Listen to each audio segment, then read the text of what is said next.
Hello. जी sir. हाँ, audible. Yes sir. Okay okay. So आज काफ़ी लोग अभी शायद लेट ज्वाइन करेंगे। शैलेंद्र तो टूर पे हैं, उनका मैसेज आ गया ग्रुप में। हम्म। तो अपन शुरू करते हैं, जी क्योंकि सर। अपन इस प्रकार से वेट करेंगे डेली सही है। तो अपना डिले होगा। कोर्स डिले होगा। इसलिए हम लोग स्टार्ट करते हैं अब इसको।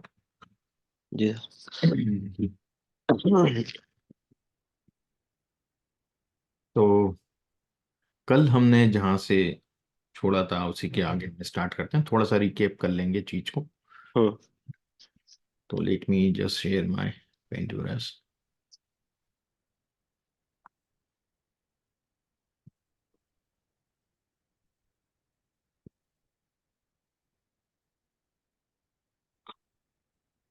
तो आज का जो हमारा एजेंडा है वो मैंने सेंड तो कर दिया था आप लोगों को। जी सर। उसमें हम क्लासिफिकेशन ऑफ डेटा जो कल रह गया था उसको कंप्लीट करेंगे, प्लस क्लासिफिकेशन ऑफ एनालिसिस हम देखेंगे। और उसके बाद हम बात करेंगे ईडीए की, एक्सप्लोरेटरी डेटा एनालिसिस के बारे में। ठीक है, तो ये आज हम जी। शुरू करने वाले हैं। हाँ। ईडीए थोड़ा सा लंबा चलेगा, है ना, जी। क्योंकि उसमें काफी स्टेटिस्टिक्स हैं। जी। Let me just, okay it's working. तो आज हम बात करने वाले हैं, again we are going to talk classification of data.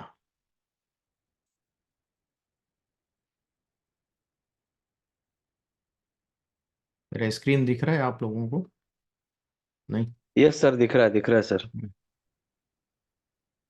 Share कर दिया ना मैंने ये? नहीं, स्क्रीन नहीं दिख रहा है, मतलब आप विजिबल हो। नहीं नहीं नहीं, स्क्रीन की बात कर रहा हूँ, मैंने शायद शेयर नहीं किया है।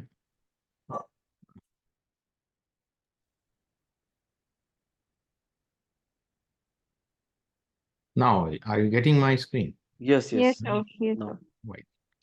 सो हम कल जो क्लासिफिकेशन ऑफ डेटा था उसको थोड़ा सा रिकेप करेंगे, ज़्यादा डिटेल में नहीं जाएंगे।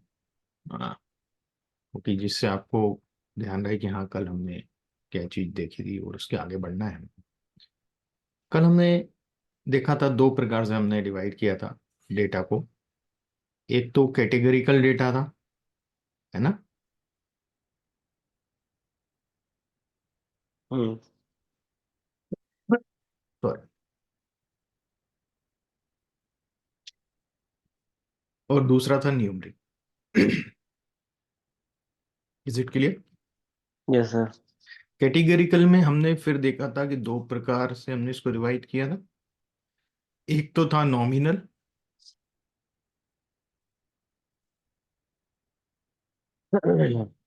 और दूसरा था ऑर्डरेबल, है ना। हम्म।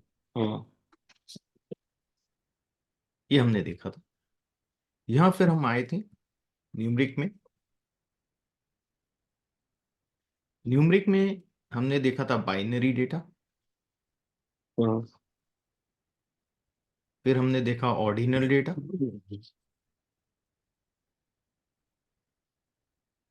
फिर हमने देखा था इंटरवल स्केल, और फिर हमने देखा था रेशियो स्केल। ओके। हम्म। और इन दोनों को हमने ज्वाइन करके बात कही थी कि ये दोनों स्केल होते हैं। ठीक है, इसमें खाली जीरो का डिफरेंस था, वो हमने कल एक्सप्लेन कर दिया था। इसके बाद हम बात कर रहे थे डिस्क्रीट डेटा, कंटिन्यूस डेटा। ठीक है, यस। यही हमारा सेशन एंड हुआ था कल, डिस्क्रीट और कंटिन्यूस।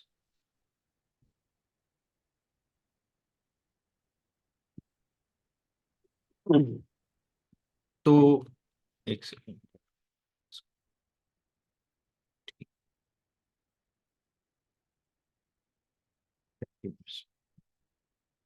तो कल मैंने एक आप लोगों से प्रश्न किया था कि डिस्क्रीट डेटा क्या होता है।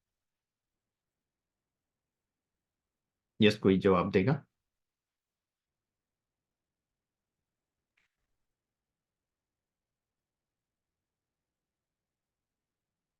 Yes.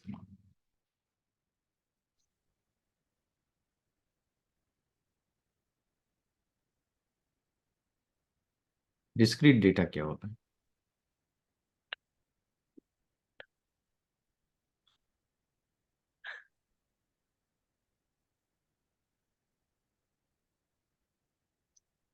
No idea sir. No idea. Okay, देखिएगा, जनरली लोगों का ये मानना है कि जो इंटीजर फॉर्म में डेटा होता है 1 2 3 4 5 या नेगेटिव या पॉजिटिव, उसको हम डिस्क्रीट डेटा। ऐसा कुछ नहीं है। हमारे पास मान लीजिए कोई ऑब्जर्वेशन है और उसमें very few number of unique values हैं। जैसे कि एग्जांपल देता हूँ कि मान लीजिए आपको यूनिसेफ की तरफ से एक सर्वे करना है। यूनिसेफ को पोलियो की ड्रॉप डिस्ट्रीब्यूट करना है, तो सर्वे वर्क करना है आपको किसी सिटी में कि भाई 5 साल से कम उम्र के बच्चे कितने हो सकते हैं वहाँ। ठीक है, गॉट इट। तो आप क्या करेंगे, रेंडमली कुछ स्पॉट, कुछ एरियाज सेलेक्ट करेंगे, है ना? Yes sir. और वहाँ 100 फैमिली का आप सर्वे करेंगे। आप पूरे का तो कर नहीं सकते, सर्वे तो सैंपल का ही होता है। तो 100 फैमिली में आपने सर्वे किया, पहली फैमिली में आप गए, उनसे पूछा आपके यहाँ 5 साल से कम उम्र के कितने बच्चे हैं, तो उन्होंने कहा हमारे यहाँ कोई भी 5 साल से कम उम्र का नहीं। तो क्या हो गया, पहले घर में क्या मिला आपको, जीरो मिला, हम्म। एक भी बच्चा नहीं है। दूसरे घर में गए, उन्होंने कहा हमारे यहाँ दो बच्चे हैं। तीसरे घर में गए, हमारे यहाँ एक बच्चा है। चौथे घर में भी एक बच्चा है। फिर तीन बच्चे हैं, फिर दो बच्चे हैं, दो बच्चे हैं, चार बच्चे हैं, फिर एक भी नहीं है, फिर एक भी। इस तरह से आपको डेटा मिलेगा ना, correct. Number of children hmm. Less than 5 years, है ना? यस। आपके पास मान लीजिए आपने 100 फैमिली का सर्वे किया था और ऐसे आपने 10 स्पॉट्स पे किया है उस सिटी में, है ना? तो कितने लोगों का सर्वे किया आपने? 1,000 फैमिलीज का सर्वे किया। ठीक है। हम्म। अब ये 1,000 का डेटा है हमारे पास टोटल, मान लो 1,000 के डेटा में आप यदि इसकी यूनिक वैल्यूज देखते हो, तो इसमें यूनिक वैल्यूज हमें क्या मिल रही है? जीरो मिल रहा है, वन मिल रहा है, टू मिल रहा है, थ्री मिल रहा है, फोर मिल रहा है, बस। भाई चार से ज्यादा किसी के यहाँ बच्चे ही नहीं 5 साल से कम उम्र के। Got it? यस। मैक्सिमम 5 साल से कम उम्र के बच्चे एक फैमिली में चार हैं, या हम्म। इससे ज्यादा तो नहीं हो सकते, पॉसिबल ही नहीं है। हम्म। ठीक है ना? भाई दो बार भी ट्विंस हुए तो फोर होंगे। Got it? यस। तो यही वैल्यू रिपीट हो रही है कि नहीं हो रही, बार बार, पूरे यस एक सर। हजार ऑब्जर्वेशन में यही वैल्यू रिप्लिकेट हो रही है ना, कोई दूसरी हम्म। वैल्यू तो नहीं आ रही इसमें। So these are called the very few unique values. If we have very few unique values, बहुत कम यूनिक वैल्यूज हैं हमारे पास,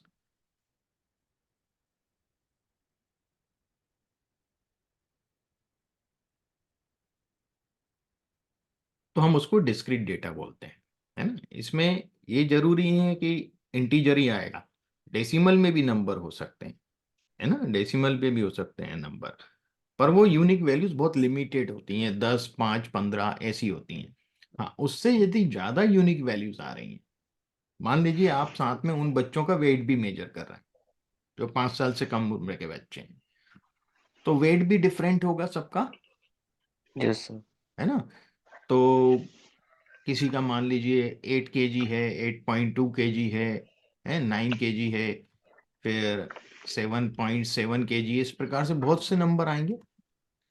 भाई 100 ग्राम का भी डिफरेंस दे रहा है आपका टूल तो, है ना? हम्म। हम्म। तो इस प्रकार से आपको बहुत सी यूनिक वैल्यूज मिलेंगी। मेनी यूनिक वैल्यूज आपको 1,000 के डेटा में कम से कम मान लो 80 यूनिक वैल्यूज हैं, वो फिर रिपीट हुई हैं बार बार। ओके, हम्म। 80 ऐसे वेट मिले हैं जो रिपीट हुए। तो यहाँ तो बहुत सारी यूनिक वैल्यूज होगी ना, 80 तो बहुत बड़ा नंबर है। हम्म। Got it? तो whenever we get many unique values, that is called continuous data. Is it clear? Yes sir. ये बहुत इंपॉर्टेंट होता है। यदि हमारे पास कोई डेटा आया है, पहले हम ये चेक करें कि वो डिस्क्रीट है या कंटिन्यूस है, यदि कोई न्यूमेरिक डेटा है तो। ठीक है, क्योंकि जब आप ये पता कर लोगे कि डिस्क्रीट है या कंटिन्यूस है, तब आप उसके हिसाब से आगे क्या एनालिसिस करना है वो डिसाइड होगा। ठीक है ना। Yes sir. अच्छा, अब यहाँ चीज ये होती है कि जो डिस्क्रीट डेटा है और जो ऑर्डिनल डेटा होता है वो लगभग एक जैसा दिखता है। जैसे अपन ने कल बात करी थी एजुकेशन लेवल की, 1 2 3 4 5, हाँ जी सर। है ना, ये एजुकेशन लेवल थे अपने अलग अलग। जी सर। तो ये भी तो डिस्क्रीट जैसा दिख रहा है, दिख रहा है। ये 8 वैल्यू तो रिपीट हो रही होंगी ना एजुकेशन लेवल की अपन बात करें तो। चाहे 1000 लोगों का एजुकेशन लेवल पूछे तो यही रिपीट होगा ना। इनमें से यस कुछ सर। एक ऑप्शन होगा उनके पास, है। Yes sir. तो ये दोनों डेटा एक जैसे दिखते हैं, डिस्क्रीट भी वैसा ही दिखता है और ऑर्डिनल भी दिखने में वैसा ही दिखता है न्यूमरिक फॉर्मेट। पर दोनों का ट्रीटमेंट अलग होता है एनालिसिस में, क्योंकि ऑर्डिनल में कल मैंने आपको बताया था। Okay, just a moment, somebody. Yes Mohit, you can ask the question via text. या,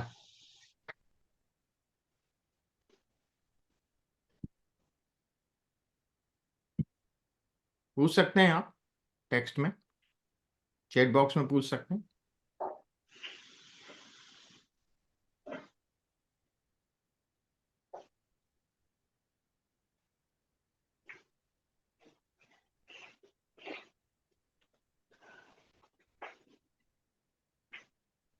हाँ भाई,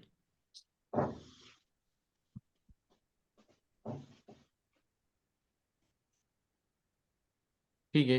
अभी तो कोई क्वेश्चन है नहीं है आपका, आपने कुछ क्वेश्चन डाला नहीं। ठीक है, मैं कंटिन्यू करता हूँ। कल हमने जैसे देखा था कि जब हम ऑर्डिनल डेटा की बात करते हैं तो ऑर्डिनल डेटा में दो कॉन्जिक्यूटिव नंबर के बीच में सेम डिस्टेंस नहीं होता है। जैसा कि हमने देखा था इलिटरेट और प्राइमरी के बीच में 5 साल, प्राइमरी से मिडिल के बीच में 3 साल, इस तरह से देखा था ना हमने। जी सर। तो हम वहां मल्टीप्लिकेशन में कभी भी ऑर्डिनल डेटा को यूज नहीं कर सकते, क्योंकि आप मान लीजिए कि 1 हमने दिया इलिटरेट को, 2 हमने दिया मिडिल को, है ना, और प्राइमरी को 2 दिया है। तो प्राइमरी को यदि 2 से मल्टीप्लाई करूं तो वो 4 हो जाएगा, और 4 क्या है, हाई स्कूल यस सर। है ना। वहां तक तो ठीक है, चलो कि हाई स्कूल 10वीं क्लास है ना, वहां ठीक हो गया। पर यदि मैं इसको 3 से मल्टीप्लाई करूं तो, यदि मान लो मेरे पास ये लेवल्स हैं, मैं इसको समझाता हूं आपको। ये इलिटरेट था हमारे पास, फिर इसके बाद प्राइमरी था, फिर मिडिल, मिडिल के बाद हाई स्कूल, फिर इंटर स्कूल, फिर ग्रेजुएट,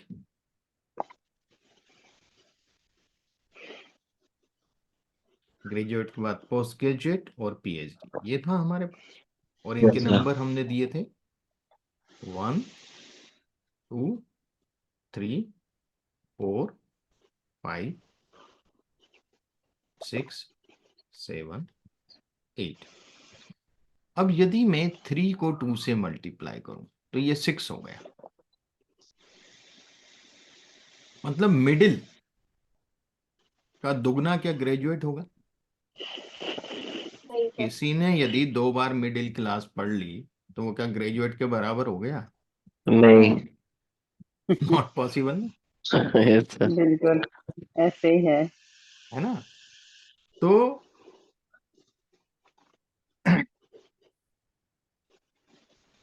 इसलिए जब भी ऑर्डिनल डेटा होता है तो हम मल्टीप्लिकेशन कभी यूज नहीं करेंगे। ये मैं बहुत इंपॉर्टेंट चीज बता रहा हूँ, लोग गलती करते हैं, है ना। मल्टीप्लिकेशन हम्म। ऑपरेशन यूज कर लिया, किसी और कॉलम से उसको मल्टीप्लाई कर दिया। तो ये चीजों से हमारा एनालिसिस वही निकलता है जो कल स्टोरी बताई थी आपको, है ना, बिल्कुल। वही एनालिसिस होता है। अब डिस्क्रीट जो है, क्योंकि ये तो स्केल है, यदि किसी के यहाँ 2 बच्चे हैं उससे 2 से मल्टीप्लाई करो तो 4 बच्चे हुए कि नहीं हुए, करेक्ट, 4 बच्चे होंगे। हम्म। गॉट इट, यहाँ तो बिल्कुल। कोई यस दिक्कत सर। नहीं है। डिस्क्रीट में हमें मल्टीप्लिकेशन की कोई दिक्कत नहीं है। तो जब भी आपको डेटा मिलता है, दिया जाता है, तो आप उस चीज को ध्यान रखें कि डिस्क्रिप्शन ऑफ जो डेटा होता है, डेटा डिक्शनरी जो साथ में होती है, या उनसे पूछे कि ये वेरिएबल ऑर्डिनल है, उसको समझने की कोशिश करें, या डिस्क्रीट है, क्योंकि दोनों एक जैसे दिखते हैं। ठीक है, पहले हाँ। उस चीज को निश्चित कर लें आप, तब आगे का एनालिसिस करें। ठीक है, एक यहां तक समझ में आ क्वेश्चन गया बिल्कुल। सबको? एक क्वेश्चन पूछो यस सर। हाँ, पूछिए पूछिए। सर। हम मतलब ये कैसे पता लगाएंगे कि डेटा ऑर्डिनल है कि ये डेटा डिस्क्रीट है? ये लोग डेटा की डिक्शनरी देते हैं कि हमने अच्छा। 1 इसको रखा है, 2 इसको रखा है, यदि ऑर्डिनल होगा तो वो डिस्क्राइब करेंगे, है ना, अच्छा, एक वही अलग से। बताएंगे। हाँ, वही उसके अंदर देते हैं, नहीं दिया है तो आप कंफर्म करें। बाकी डिस्क्रीट देखिए, नंबर ऑफ चिल्ड्रन की बात कर रहे हैं तो वो तो नेचुरली डिस्क्रीट ही होगा, वो तो अपने कॉमन सेंस की बात है। हाँ, यदि अच्छा। कुछ ऐसी चीज दी है, लेवल दिया है, एजुकेशन लेवल या कुछ इस तरह की चीज दी है, तो वो ऑर्डिनल होने की संभावना है उसकी मैक्सिमम। तो वो आप पूछ सकते हैं उनसे जिनका डेटा है कि ये वेरिएबल क्या है। ओके, ठीक तो है, ये भी क्या एक्सपीरियंस से अपने को मतलब जैसे जैसे धीरे करते धीरे पता जाएंगे चल वैसे वैसे जाता है। पता हाँ हाँ चल। हाँ, अच्छा। तजुर्बे से ओके। सब आइडिया हो जाता है कि ये किस तरह का नेचर, क्या डेटा है, ये कौन सा डेटा टाइप हो सकता है। ठीक जी है, जी जी। किसी को और कोई क्वेश्चन? किसी को नहीं? No okay, sir. Okay, thanks. तो जस्ट अ मोमेंट।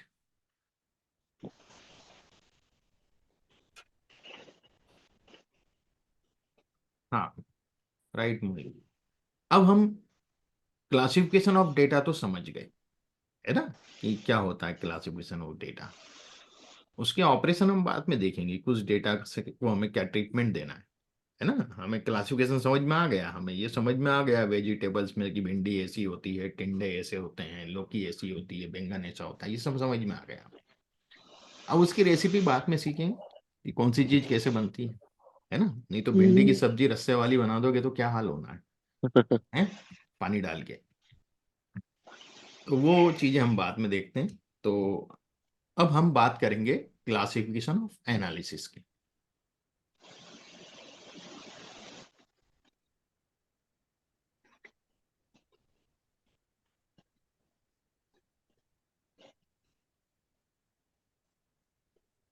देखिएगा, हमने क्लासिफिकेशन ऑफ डेटा देखा, अब हम क्लासिफिकेशन ऑफ डेटा एनालिसिस देख रहे हैं। एक्चुअली हम डेटा एनालिटिक्स की पढ़ाई कर रहे हैं, तो हमें डेटा एनालिसिस जो है दो शब्दों से मिलकर बना है, डेटा और एनालिसिस। तो पहले हमने डेटा को समझा, डेटा का क्लासिफिकेशन देखा, अब हम देखें एनालिसिस क्या है, इसको समझें और इसका क्लासिफिकेशन देखें। ठीक है, तो हम्म, हम इसके अंदर देखते हैं क्या क्लासिफिकेशन है, कितने प्रकार का, कौन कौन से क्लासिफिकेशन होते हैं।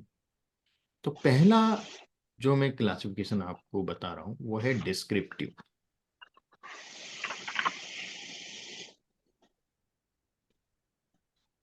डिस्क्रिप्टिव। दूसरा होता है डायग्नोस्टिक।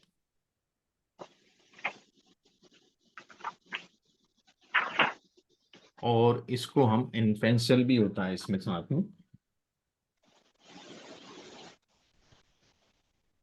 में इन्फेंशियल भी होता है।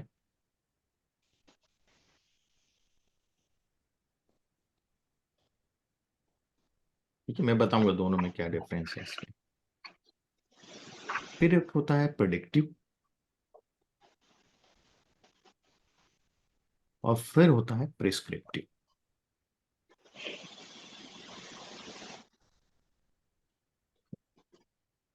आइए इनको समझिए।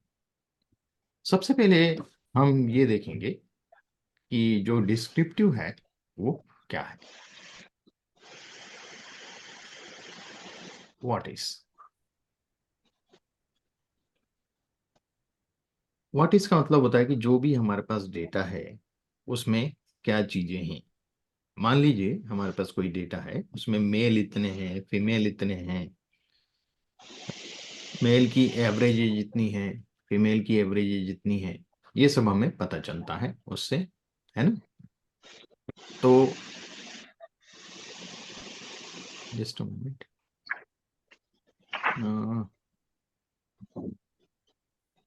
अब अफसान जी, माइक थोड़ा सा जब आप यूज नहीं कर रहे हैं तो प्लीज म्यूट इट, है ना, बैकग्राउंड थोड़ा सा नॉइस ठीक आता है सर। है ना, थोड़ा सा बैकग्राउंड नॉइस मुझे लग रहा है आ रहा है। सो व्हाट इज क्या है, हमारे पास मेल कितने हैं, फीमेल कितने हैं, यदि कोई और वेरिएबल है रिप्रेजेंटेटिव है या लोकेशन है, तो इंदौर के कितने हैं, मुंबई कितने लोग हैं, क्या है, ये सब हमें उससे पता चलता है। ठीक है, तो ये सब चीजें हमारे डिस्क्रिप्टिव एनालिसिस में आ जाता है कि भाई जो एवरेज सैलरी है मेल की कितनी है, फीमेल की, जो mean mode median standard deviation, ये सब चीजें किस में आएंगी, डिस्क्रिप्टिव एनालिसिस में आएंगी।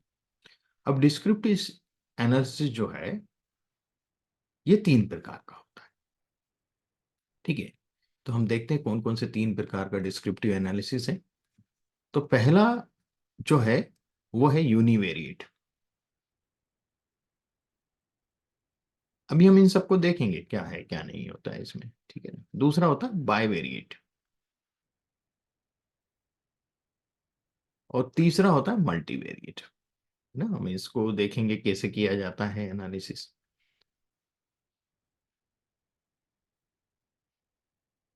मल्टीवेरिएट, अब यूनिवेरिएट जो होता है सिंगल वेरिएबल, एक सिंगल हर इंडिविजुअल वेरिएबल को हम एनालाइज करते हैं, वो यूनिवेरिएट एनालिसिस कहलाता है। हम क्यों हर सिंगल वेरिएबल को एनालाइज करते हैं, हम इसलिए करते हैं, हम उस वेरिएबल का नेचर और बिहेवियर समझना चाहते हैं, है ना, उस वेरिएबल की प्रवृत्ति कैसी है और उसका व्यवहार कैसा रहेगा, उसको समझने के लिए हमें यूनिवेरिएट एनालिसिस करना पड़ता है हर सिंगल सिंगल वेरिएबल का। दूसरा होता है बाइवेरिएट एनालिसिस, वहां हम ये समझने की कोशिश करते हैं कि दो वेरिएबल के बीच में संबंध कैसा है ना, सकारात्मक है नकारात्मक है, सकारात्मक है तो कितना सकारात्मक है, नकारात्मक है तो कितना नकारात्मक है, कितना नेगेटिव रिलेशन है, कितना पॉजिटिव रिलेशन, वो हम पता करते हैं।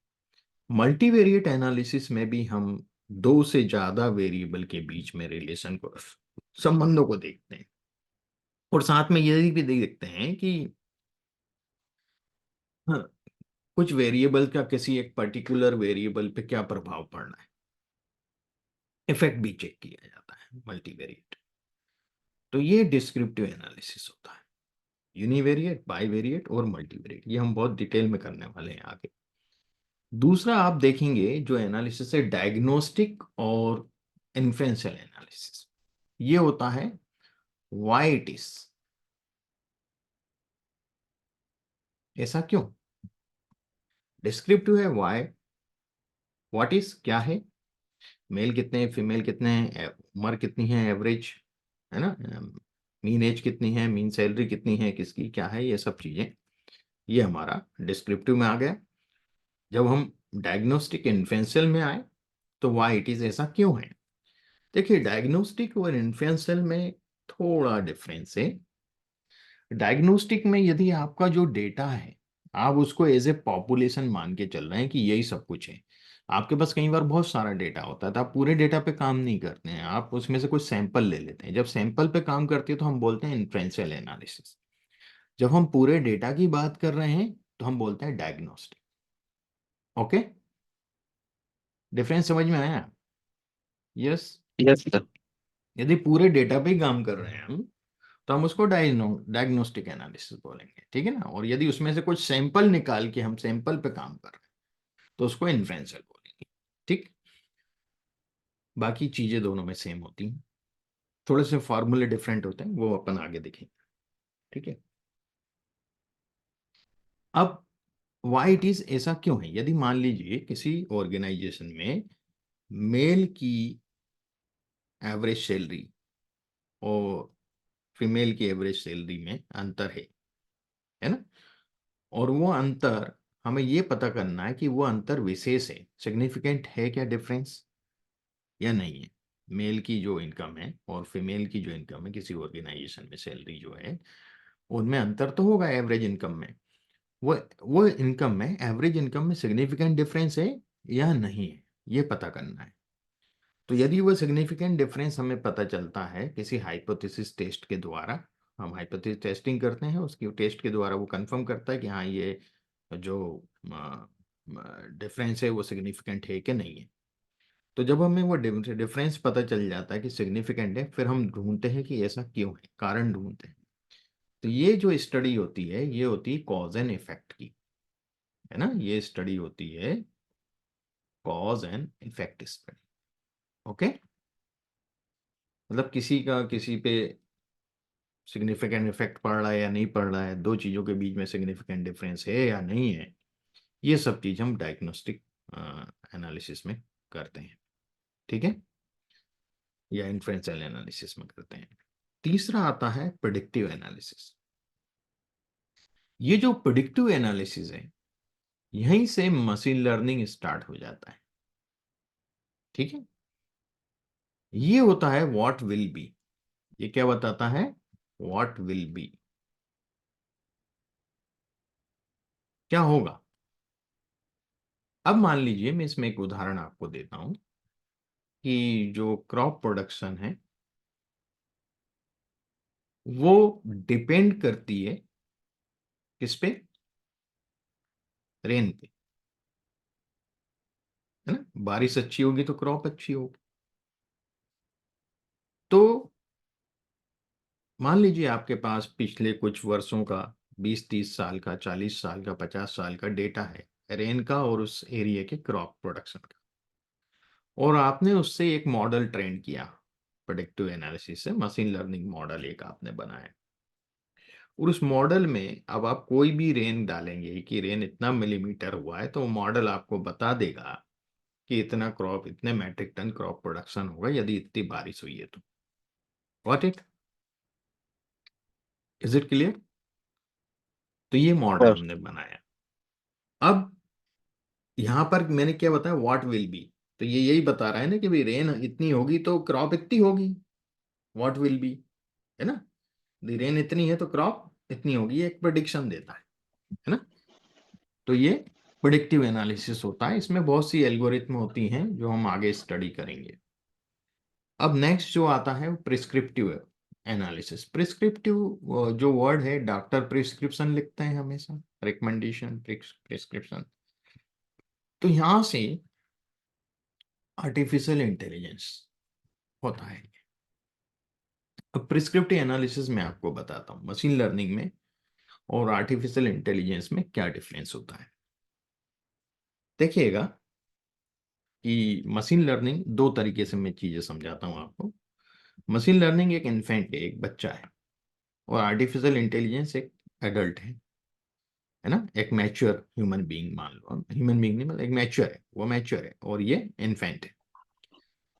तो बच्चा जो होता है वो सीखता है ना, चीजों से। और हम ह्यूमन बीइंग भी जो चीजें सीखते हैं तीन तरीके से सीखते हैं। सेम तरीके, सेम पैटर्न हम लोग मशीन के लिए भी यूज करते हैं। एक तो होता है सुपरवाइज लर्निंग। सुपरवाइज लर्निंग क्या होती है? जब बच्चा छोटा होता है तो हम उसको समझाते हैं, बेटा ये एप्पल है, ये कोई चित्र दिखाया हमने लॉयन का, ये लॉयन है। तो ये सुपरवाइज लर्निंग है ना।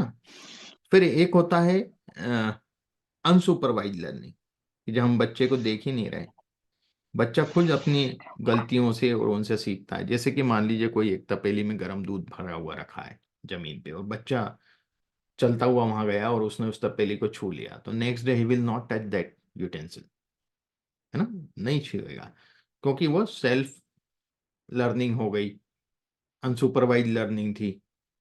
ठीक है। एक होता है रेनफोर्समेंट लर्निंग।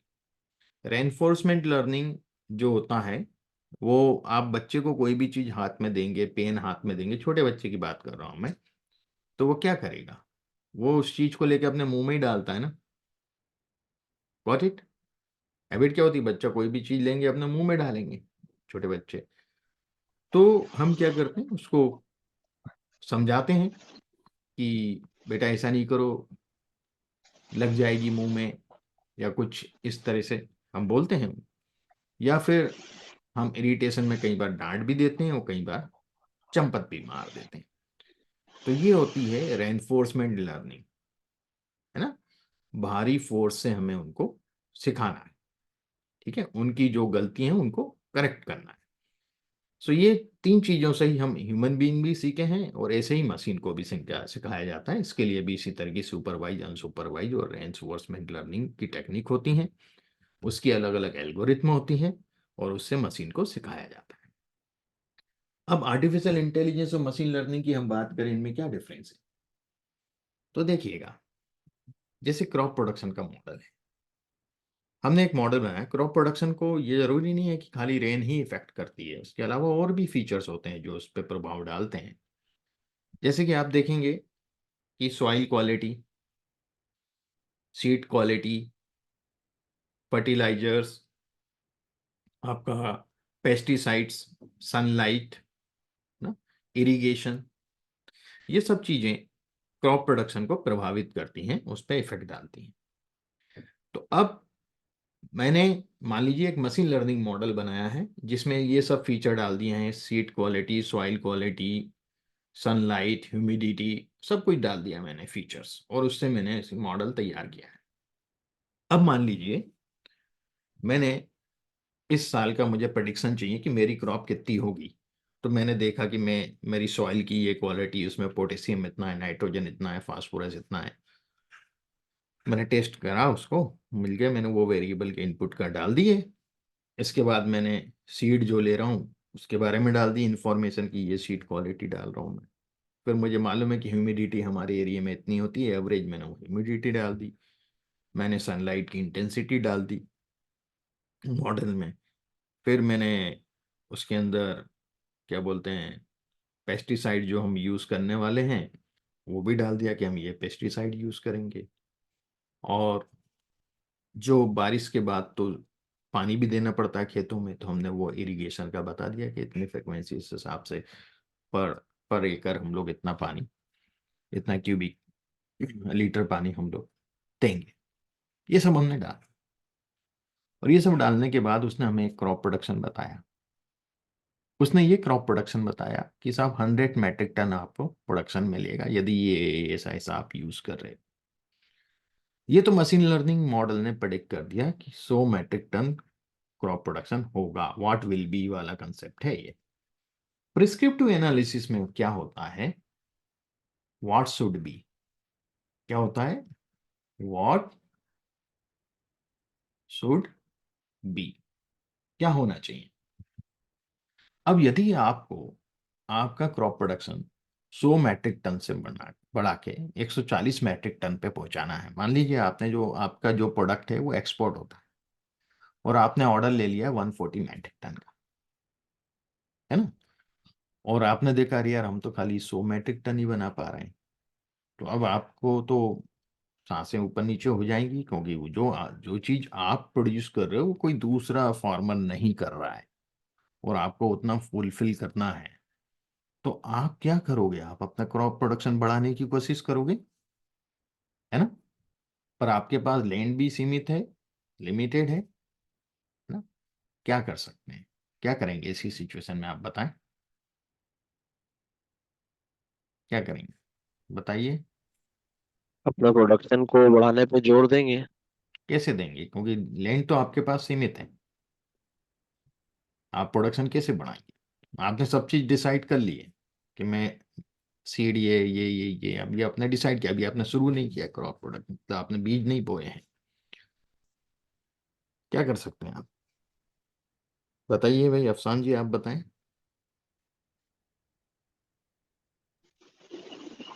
सर हम जो फैक्टर चेंज हो सकते हैं उनको अल्टर करेंगे ना, इटरेशन के थ्रू।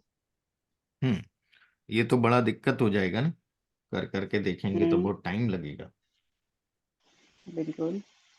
हम एक्सपर्ट एडवाइस नहीं ले सकते क्या, बिल्कुल एक्सपीरियंस लोगों से भी हम है कांटेक्ट ना। कर सकते हैं। तो हम्म। इसी सिचुएशन में, जब ऐसी सिचुएशन होती है तो हम क्या करते हैं, एक्सपर्ट एडवाइस ही लेते हैं ना। तो एक्सपर्ट तो, बिल्कुल, जो हमसे सीनियर लोग होते हैं उनके हाँ, साथ डिस्कस करते उनसे हैं। डिस्कस करेंगे।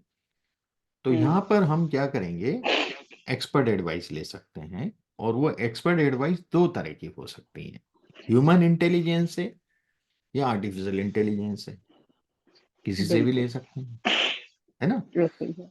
यदि हम ह्यूमन इंटेलिजेंस से लेते हैं तो हमारे पास दो लोग हैं, एक तो एक्सपीरियंस फार्मर है, और दूसरा हमारे हम्म। पास कौन है, जो साइंटिस्ट हैं, एग्रीकल्चर रिसर्चर्स साइंटिस्ट, हैं, बिल्कुल है ना, रिसर्चर्स तो हैं। इन दो से हम्म। हम ले सकते हैं। इसके अलावा यदि मान लो कोई आर्टिफिशियल मॉडल बना हुआ है, एआई है उस चीज का ऑलरेडी बना हुआ, हम्म। तो हम उससे भी तो एडवाइस ले सकते हैं। हम उसको बता बिल्कुल। देंगे कि हमारी सीड क्वालिटी मतलब सॉइल क्वालिटी ये है, तो हम कौन सा फर्टिलाइजर यूज करें, कौन सा सीड यूज करें, हमें इतना मेट्रिक टन प्रोडक्शन चाहिए, टारगेट बता हम्म। देंगे। तो वो हमें प्रिस्क्राइब करेगा, है ना, कि बिल्कुल। आप ये सीड क्वालिटी लें, ये आप फर्टिलाइजर यूज करें, और यदि आपने उसको इम्प्लीमेंट कर दिया तो आपका क्रॉप प्रोडक्शन 100 मैट्रिक टन से बढ़ के 130, 140, इवन 150 मैट्रिक टन भी पहुंच सकता है। ठीक है। बिल्कुल। हम्म। अब यदि ब्लैक स्वान नहीं आया तो, ब्लैक स्वान मालूम है आपको, जैसे कोविड आ गया था, या स्वाइन फ्लू आ जाता है, या कोई टिड्डी दल आके वहां उनकी क्रॉप के ऊपर बिल्कुल, कोई भी हमला कर देता है, insect that is the black attack a swan. जाता है। ब्लैक स्वान का मतलब होता अच्छा। है कि अनएक्सपेक्टेड इवेंट घट जाए, घटना घट जाए जो आपके बिजनेस को इफेक्ट डाल दे, उसको छोड़, वो नहीं होगा। तो वो तो खैर सभी के लिए हम्म। होता है, वो तो ब्लैक स्वान का तो हम किसी भी बिजनेस में कुछ नहीं बोल सकते, है ना। कोई प्राकृतिक बिल्कुल। आपदा आ जाए, बाढ़ ही आ गई तो फसल नष्ट हो गई, हम्म। ओले गिर गए जब फसल पकी उसी टाइम बर्फबारी हो हम्म। गई, ओले गिर गए तो भी फसल नष्ट हो जाएगी, ब्लैक स्वान बोलते हैं हम उसको। ठीक है ना। हम्म। तो आर्टिफिशियल इंटेलिजेंस को हम इसलिए प्रिस्क्रिप्टिव एनालिसिस बोलते हैं कि हमें प्रिस्क्राइब करता है व्हाट शुड बी, क्या होना चाहिए, तो ये बताएगा कि आपका सीड क्वालिटी ये होना चाहिए, आपका फर्टिलाइजर हम्म। फलाना होना चाहिए। Is it clear to anybody what is the difference yes sir. Between machine learning and artificial intelligence, yes sir, clear. है ना। तो ये चीजें हो गई। आज हमने ये भी देखा कि एनालिसिस, क्लासिफिकेशन ऑफ एनालिसिस क्या होता है। अब हम बात करेंगे कि एक्सप्लोरेटरी डेटा एनालिसिस क्या चीज है और ये कैसे होता है। ठीक है। तो इसके नोट्स भी मैं आपको शेयर करूंगा।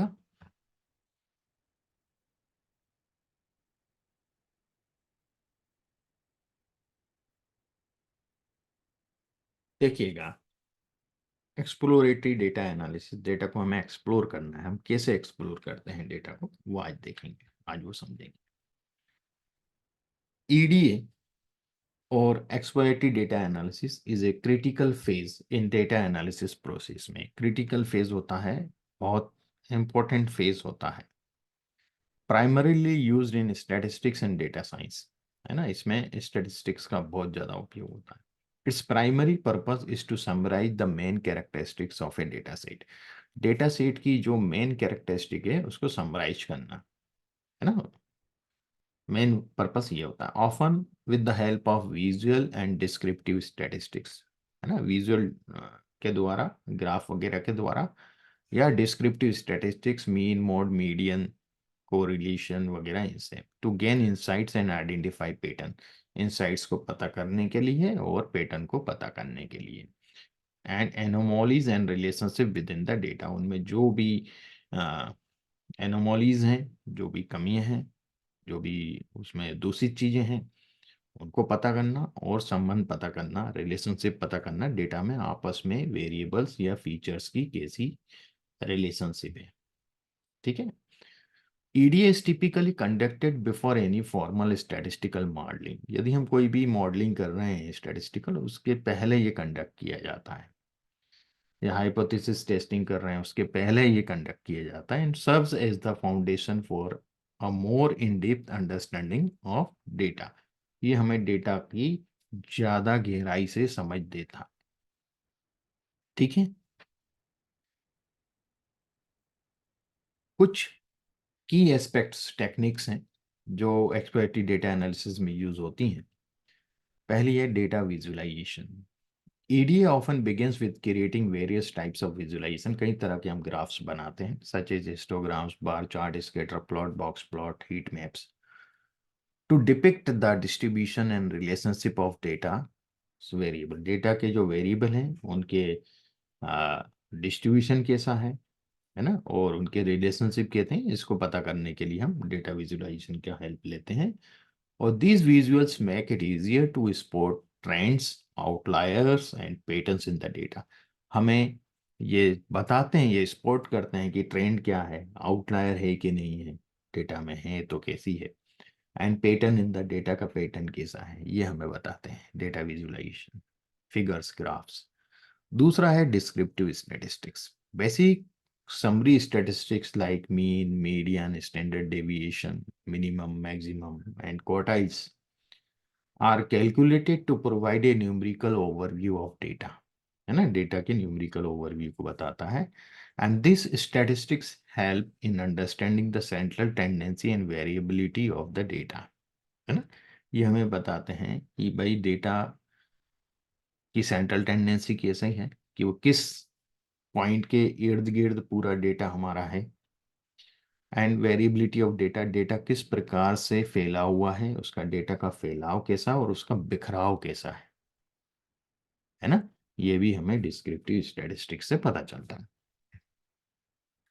फिर हम बात करते हैं ईडीए में डेटा क्लीनिंग की। डेटा के अंदर कुछ ना कुछ कमियां होती हैं, कुछ डिफिशियंसी होती है, कुछ गंदगी होती है, उसको हमें साफ करना रहे तो आइडेंटिफाई एड्रेसिंग मिसिंग वैल्यूज को हमें आइडेंटिफाई करना होता है, डुप्लीकेट्स को आइडेंटिफाई करना पड़ता है। कई बार डुप्लीकेट डेटा होता है, सबसे पहली चीज हमें से डुप्लीकेट डेटा को चेक करें। कई बार क्या होता है, आपसे काम करवाने के लिए या कभी इंटरव्यू में या कोई डेटा सेट पे आपका ट्रायल ले रहे हैं तो जानबूझ के डुप्लीकेट वैल्यूज रखी जाती हैं। या आप सबसे पहले डुप्लीकेट वैल्यू का ट्रीटमेंट दीजिए कि डुप्लीकेट वैल्यू यदि है पूरे डेटा में तो आप उसको हटा दीजिए। रोज पूरी की पूरी रो डुप्लीकेट कॉपी करके डाल दी जाती है बीच बीच में, तो आपने यदि डुप्लीकेट रिमूव नहीं किए तो आप वहीं पकड़ा गए, वहीं रिजेक्ट हो गए। सबसे पहला टास्क होता है कि डुप्लीकेट्स को हटाओ, ठीक है। And outliers is crucial part of EDA, addressing missing values, duplicates and outlier, ये सब बहुत इंपॉर्टेंट होता है ईडीए में। Cleaning the data ensures that the subsequent analysis is based on accurate and reliable information. आपने क्लीन कर लिया, उसके बाद आप एनालिसिस करेंगे तो हमें ये पता रहता है कि भाई अब एक्यूरेट होगा, रिलायबल इंफॉर्मेशन मिलेगी हमें इससे। Data transformation next. Sometimes EDA involves transforming variables to make them more suitable for analysis, है ना। जैसे कि अपने पास इवेंट वाइज डेटा है तो मैंने इसको डेली बेस पे ग्रुप बाय कर दिया, है ना। या एक तो ये भी ट्रांसफॉर्मिंग होती है, एक ट्रांसफॉर्मिंग दूसरी होती है कि हम स्केल ही चेंज कर देते हैं। Common transformation include block transformation, scaling, encoding, categorical variables, ये अपन बाद में देखेंगे, ठीक है। हम स्केल चेंज कर देते हैं डेटा का। पांचवा होता है univariate analysis. This involves analyzing individual variables in isolation, focusing on their distribution, summary, statistics, and data quality।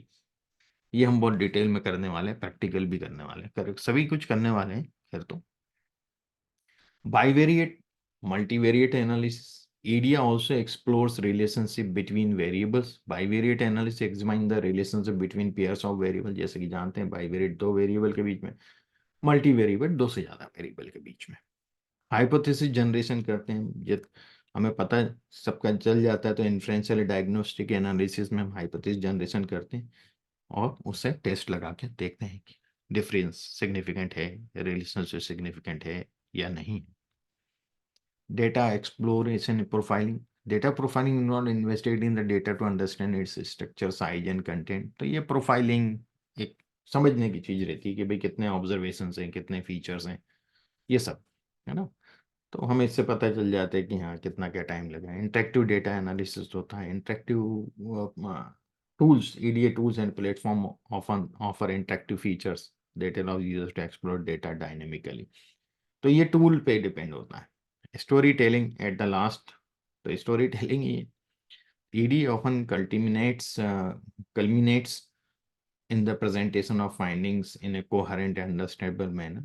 कि जो भी हमने फाइंडिंग करी है वो इस तरीके से हम परोसें लोगों को कि जो उनके समझ में आए, और एक तमीज के साथ फाइंडिंग कोहेरेंट। कोहेरेंट का यह मतलब है एक अच्छे उसमें रूप में। तो data analyst use their insights to tell a data driven story that can inform decision making process, जिससे कि वो हेल्प कर सके डिसीजन मेकिंग।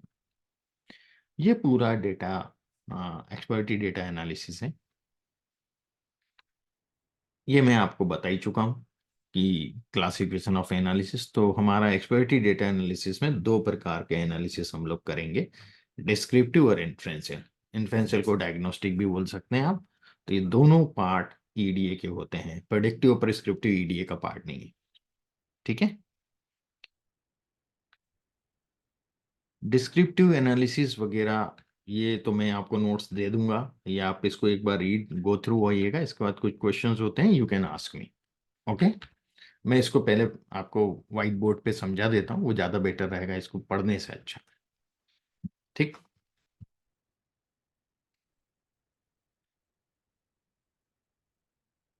सबसे पहली चीज, कोई भी डेटा होता है हम उसमें चेक करते हैं। मैं यूनिवेरिएट एनालिसिस की बात कर रहा हूँ अभी। सबसे पहली बात,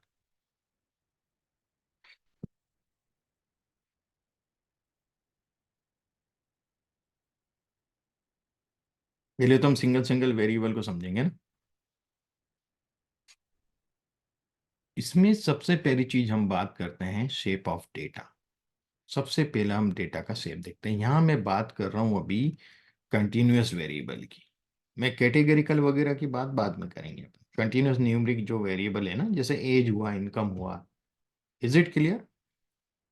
हम उनकी बात, हम ऑर्डिनल डेटा की बात नहीं कर रहे, हम डिस्क्रीट स्केल की बात नहीं कर रहे, हम कंटिन्यूअस की बात कर रहे हैं अभी खाली।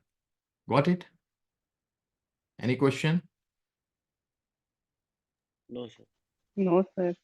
तो सबसे पहले हम शेप देखते हैं। अब देखिए, शेप जो होता है ना, वो मैं आपको पहले बताता हूँ कि शेप कैसे देखा जाता है कंटिन्यूअस डेटा का। हम हिस्टोग्राम बनाते हैं। दिख रहा है आपको histogram? Are you getting this histogram? हाँ सर। है ना? तो ये हिस्टोग्राम जो है, जो भी कंटिन्यूअस डेटा है उसका हम हिस्टोग्राम बनाएंगे। तो हिस्टोग्राम में एक्स एक्सिस पे वैल्यूज होती हैं और वाई एक्सिस पे उसकी फ्रीक्वेंसी होती है, या डेंसिटी हम लोग डाल रहे हैं तो डेंसिटी होती है। तो यदि हमें इस तरह का हिस्टोग्राम मिलता है, मतलब ये नॉर्मली डिस्ट्रीब्यूटेड डेटा है, नॉर्मल डिस्ट्रीब्यूशन है। बेल शेप्ड कर्व दिख रहा है आपको इसमें, ग्रीन कलर से मैंने किया हुआ।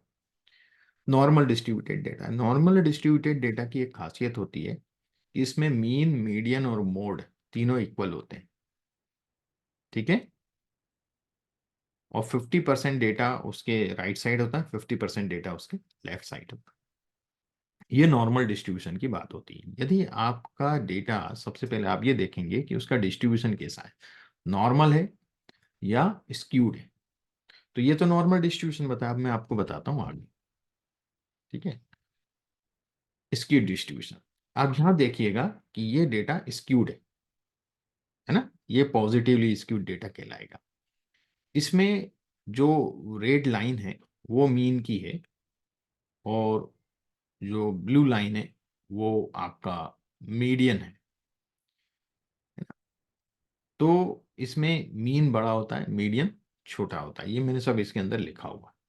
ठीक है। थोड़ा सा आप लोग स्टडी करिएगा। ये स्क्यू डिस्ट्रीब्यूशन। एक और होता है नेगेटिव स्क्यू डिस्ट्रीब्यूशन। ये नेगेटिव स्क्यू डिस्ट्रीब्यूशन में मीन छोटा होता है और मीडियन बड़ा होता है। Got it? तो यहां पर यदि हमारा डेटा नॉर्मली डिस्ट्रीब्यूटेड है, तो हम जो सेंट्रल टेंडेंसी मेजर करेंगे वो होगा मीन। यदि ये स्क्यूड डेटा है तो हम मीडियन को प्रेफर करेंगे। Understand my point? कहाँ मीन यूज होना है, कहाँ मीडियन यूज होना है, समझ में आ रहा है आपको? सर एक बार और। देखिएगा, जब भी नॉर्मली डिस्ट्रीब्यूटेड डेटा होगा, मैं आपको इसका एक फाइनल चार्ट बताता हूँ, उससे जल्दी समझ में। यहाँ दिख रहा है आपको यस सर। डिस्ट्रीब्यूशन मैंने ऊपर दिया है। ऊपर नॉर्मल डिस्ट्रीब्यूशन है और उसके बाद स्क्यूड डिस्ट्रीब्यूशन। स्क्यूड कुछ भी हो सकता है, positive, negative. Got it? Yes sir. यदि नॉर्मली डिस्ट्रीब्यूटेड डेटा होगा तो आप क्या यूज करेंगे? सेंट्रल टेंडेंसी मीन यूज करेंगे। Got it? आगे के यस। एनालिसिस। यदि आपका स्क्यूड है तो आप सेंट्रल टेंडेंसी क्या यूज करेंगे? मीडियन यूज करेंगे। Got it? Okay. Mean use नहीं करेंगे हम, मीडियन लेंगे आप। ठीक है। जब आप मीन यूज कर रहे हैं यहाँ पर नॉर्मल डिस्ट्रीब्यूशन में, तो मेजर ऑफ डिस्पर्सन क्या यूज करेंगे? स्टैंडर्ड डेविएशन यूज करेंगे। ठीक है। यदि आप मीडियन यूज कर रहे हैं तो मेजर ऑफ डिस्पर्सन क्या यूज करेंगे? मीन एब्सोल्यूट डेविएशन यूज करेंगे। अभी मैं आ रहा हूं इन चीजों पे, अभी मैंने थोड़ा सा आपको बताया, अभी अपन समझते हैं इसको, पूरे डिटेल में समझेंगे। चलिए, तो मैं आपको पहले अब डिटेल, शेप तो समझ में आ गया, शेप वाली बात थी, शेप मैंने पीपीटी से समझा दिए कि नॉर्मल क्या होता है और स्क्यूड क्या होता है। किसी को कोई डाउट नॉर्मल और स्क्यूड नो। शेप को लेके? किसी को नहीं है? बाकी कोई जवाब ही नहीं दे रहा है भाई, क्या बात है? हाँ जी, we are 7 participants sir in this group. नहीं सर, शेप को लेकर नहीं। नहीं है? है यस। ना? शेप समझ में आ रहा है? अक्षता, आपको समझ में आया? अक्षजा, सॉरी।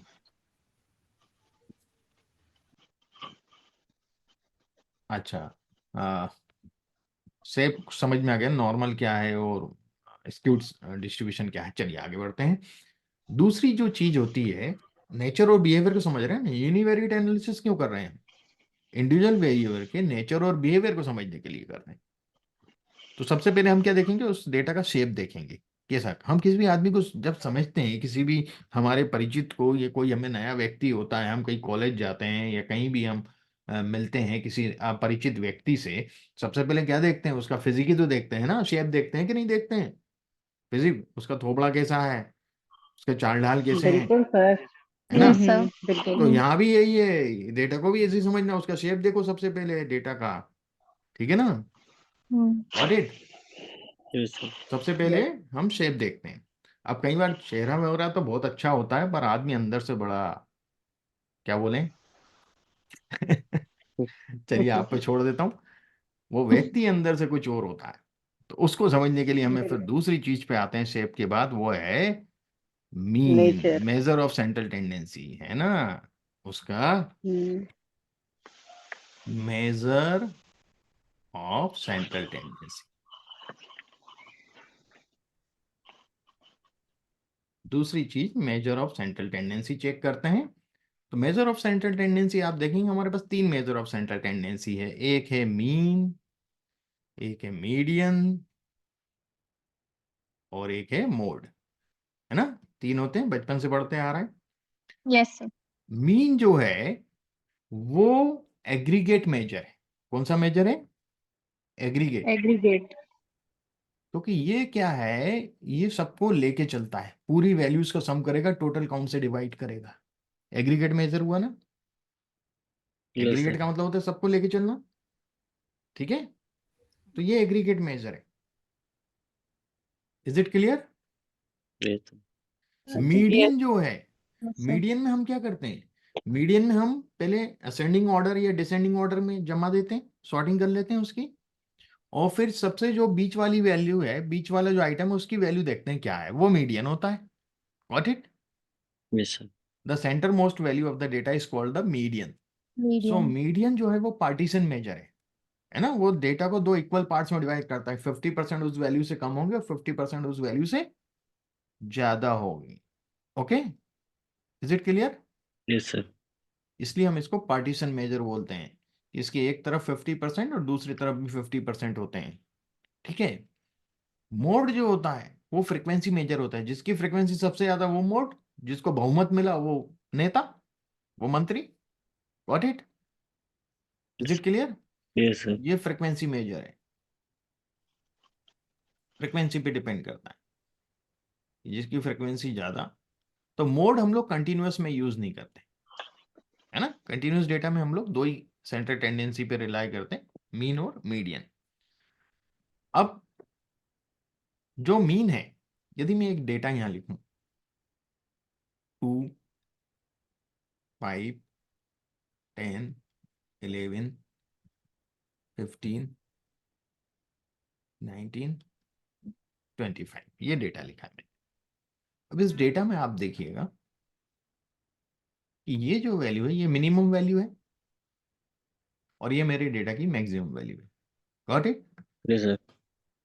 तो इन दो वैल्यूज को हम बोलते हैं एक्सट्रीम्स। क्या बोलते हैं? मिनिमम मैक्सिमम वैल्यू को क्या बोलते हैं? एक्सट्रीम्स बोलते हैं। है ना? ये एक्सट्रीम्स है। यदि मैं इसका मीन निकालूं, कुछ भी मीन होगा, एक्स वाई जेड जो भी मीन, निकालने का नहीं बोल रहा हूं, अपन ने मान ला एक्स मीन आया। अब यदि मैं इस 2 को हटा के इसकी जगह 4 लिख दूं, 4 कर देता हूं 2 की जगह, एक्सट्रीम की वैल्यू चेंज कर रहा हूं, तो क्या मीन सेम रहेगा, चेंज हो जाएगा? चेंज होगा। चेंज हो जाएगा, है ना? यही बात, इसका मीडियन क्या होगा बताइए आप? मीडियन तो आप आराम से पता लगा सकते हैं। सबसे बीच वाली टर्म कौन 11 सी? 11। 11 मीडियम मिडिल वैल्यूज बिल्कुल। मिडिल वैल्यू मीडियन हो गया, ये 11 मीडियन। हम्म, यदि मैं 2 का 4 कर रहा हूं, क्या मीडियन चेंज हो रहा है? नहीं। नहीं। नहीं नो हो रहा है। सर। तो ये इंपॉर्टेंट चीज है यहाँ, कि मीन जो होता है बहुत सेंसिटिव है। Mean is sensitive towards extremes. Extremes. Okay, median जो है not sensitive. Okay, yes sir. Towards extremes. तो हम लोग मीडियन को क्या बोलते हैं मालूम है? इमोशनल है। सेंसिटिव है ना, यस सर। हम बोलते बिल्कुल। हैं इमोशनल है। मीन इमोशनल होता है, मीडियन इमोशनल नहीं होता, नॉट सेंसिटिव। सेंसिटिव नहीं है तो काय का इमोशनल? Got it? ठीक। Yes sir. Understand? Yes sir. Yes sir. अब यदि किसी भी वेरिएबल का आप मीन निकालेंगे, कितने मीन निकालेंगे? एक ही आएगा ना मीन, तो हमेशा कोई भी डेटा का एक ही मीन होगा, एक से ज्यादा मीन हो सकते एक ही मीन होगा हैं, सर। एक ही होगा। एक तो ही होगा। हमेशा हमेशा यूनिक होता है मीन। ऐसे ही मीडियन भी बिल्कुल। हमेशा यूनिक होता है, ठीक है? हम्म। पर मोड जो होता है ना, मोड एक से ज्यादा हो सकते हैं, हो सकता है दो दो चीजों की हाईएस्ट फ्रीक्वेंसी हाईएस्ट हो, यस सर। सेम हो। हम्म। तो मोड जो है may be more than one, may be ना, एक से ज्यादा हो ठीक है, सकते नॉट ऑलवेज। हैं। ठीक हाँ, है। ठीक है, समझ में आ यस गया? सर। Yes sir. तो ये मेजर ऑफ सेंट्रल टेंडेंसी अपन ने देखा आज। मीन एग्रीगेट मेजर है, सेंसिटिव होता है एक्सट्रीम की जगह। मीडियन पार्टीशन मेजर है, सेंसिटिव नहीं होता है। मोड भी सेंसिटिव नहीं होता है, फ्रीक्वेंसी मेजर है, सेंसिटिव नहीं होता है, पर एक से ज्यादा हो सकते हैं मोड। पर मीन और मीडियन यूनिक होंगे। अब मैंने आपको शेप के बारे में बता दिया कि शेप यदि नॉर्मल है तो हम मीन लेंगे, स्क्यूड है तो मीडियन लेंगे। यहां तक की कहानी सबको समझ में आ गई। अब हम आगे बढ़ते हैं। मेजर ऑफ डिस्पर्सन, जो तीसरी चीज हम नेचर बिहेवियर को समझने के लिए यूज करते हैं, वो है मेजर ऑफ डिस्पर्सन। अभी अपन पूरा नेचर बिहेवियर को समझेंगे, देखिएगा कैसे समझते हैं, है ना? डेटा का नेचर कैसे समझा जाता है, कैसे पहचाना जाता है। Measure of dispersion. अब मेजर ऑफ डिस्पर्सन में देखिएगा, ये बहुत इंपॉर्टेंट टॉपिक है। डिस्पर्सन का मतलब क्या होता है, कोई बताएगा मुझे? डिस्ट्रीब्यूशन। डिस्ट्रीब्यूशन, ठीक। स्प्रेडिंग। डिस्ट्रीब्यूशन, और क्या है? Sir spreadness spreading. भी हो सकता है। स्प्रेडिंग, ठीक है, बहुत अच्छी बात। और एक्सपेंड होना भी तो हो सकता है ना सर, एक्सपेंडिंग भी तो हो सकता है। एक्सपेंड, स्प्रेडिंग, एक्सपेंड एक ही बात हो एक्सपेंडिंग जाएगा। सेम ही है, बिल्कुल सेम ठीक ही। है, ठीक। Deviation, yes. है ना? हम्म। डेविएशन तो मतलब डेटा किस प्रकार से फैला हुआ है या बिखरा हुआ है, वो कहलाता है डिस्पर्सन, यदि अपन सिंपल लैंग्वेज में समझे। तो देखिएगा, डिस्पर्सन जो है वो दो प्रकार से हम मेजर करते हैं। एक तो हम स्प्रेडनेस की बात करते हैं,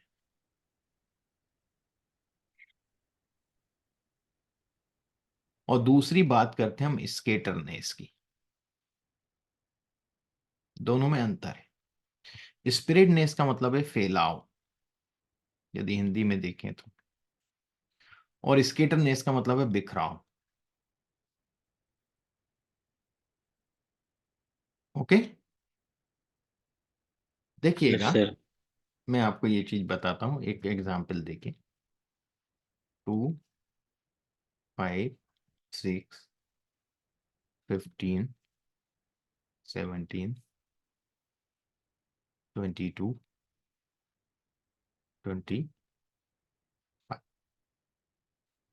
तो यदि मैं स्प्रेडनेस की बात करूं कि डेटा कैसा फैला हुआ है, तो ये मेरा जो 2 है वो मिनिमम वैल्यू है और 25 जो है वो मैक्सिमम वैल्यू है कि नहीं है?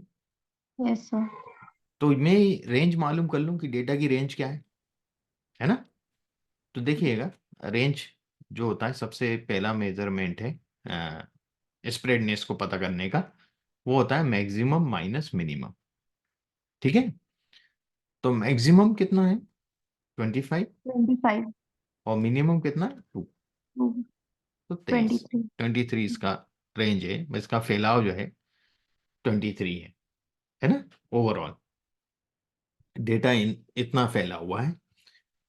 पर यदि मैं बिखराव की बात करूं, तो बिखराव तो इंटरनल होगा ना, स्केटरनेस, कि 5 और 2 के बीच में डिफरेंस 3 का, या डिफरेंस 1 का, यहाँ डिफरेंस आपका 9 का, नहीं 9 का, हाँ, यहाँ डिफरेंस 2 का, यहाँ डिफरेंस आपका 5 का, 5 का और यहाँ 3 का। तो ये बिखराव बता रहा है ना, कैसा बिखरा है डेटा, कितनी कितनी दूर है आपस में। Got it? Yes sir. Is it clear? Yes sir. ये बिखरा हुआ यस सर। और ये आपका फैला हुआ, कि डेटा, चलो। जो डेटा है कैसा फैला है। हाँ बोले, कौन पूछ रहे? Any question? No sir. No sir. तो स्प्रेडनेस को चेक करने की सबसे पहली चीज होती है रेंज। स्प्रेडनेस क्या होता है? दो स्पेसिफिक पॉइंट के बीच का डिस्टेंस। स्पेसिफिक पॉइंट, यहाँ स्पेसिफिक पॉइंट क्या लिए? मैक्सिमम और मिनिमम। Got it? दो स्पेसिफिक पॉइंट के बीच में डेटा, कितना डेटा है। Got it? Yes sir. वो हमारा स्प्रेडनेस होती है। तो पहला जो मेजरमेंट है वो है रेंज। अब इसको थोड़ा सा और समझते हैं हम, थोड़ा सा और समझेंगे।